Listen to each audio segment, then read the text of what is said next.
यदि हमारे हृदय में आध्यात्मिक ज्ञान का प्रकाश नहीं होता तो मन तो भागेगा, विषयों में भागेगा, संसार के रिश्तों में भागेगा। वो संसार के रिश्तों से प्रेम खोजना चाहता है। प्रेम तो कहाँ है? सो तो निराकार के पार इत दुनि पावे क्यों कर। संसार में प्रेम नहीं है और मनुष्य प्रेम खोजता है। पत्नी में खोजेगा, पति में खोजेगा, बच्चों में खोजेगा, संगे संबंधियों में खोजेगा। और ये संसार कैसा है?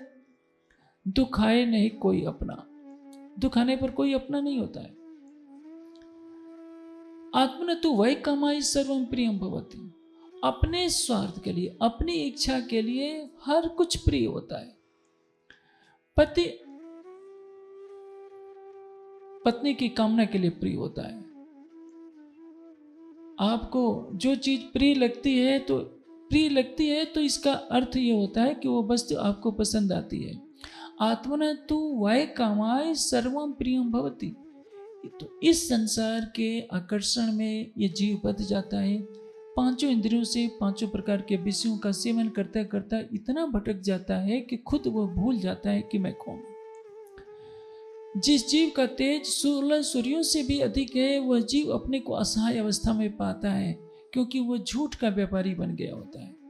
इसलिए महामती जी ने उस चिंतामणि को समझाया कि देखो चिंतामणि, तुम एक गादीपति बनकर के बैठे हो, तुम्हें स्वयं का पता नहीं।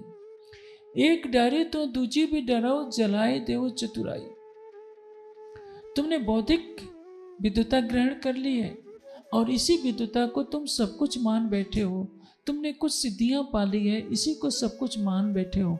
क्या तुम जानते हो कि परम सत्य क्या है? देखिए, सृष्टि में जो कुछ दिखाई दे रहा है किससे बना है? कारण प्रकृति से बना है। हर वस्तु काल के अधीन है और इस काल के अधीन जो ये जगत है उसमें सर्वत्र माया का साम्राज्य है। मायाम तो प्रकृति विद मायनम तो महेश्वरम। माया है और इस माया का स्वामी क्या है? एक ही परमात्मा, मायापति।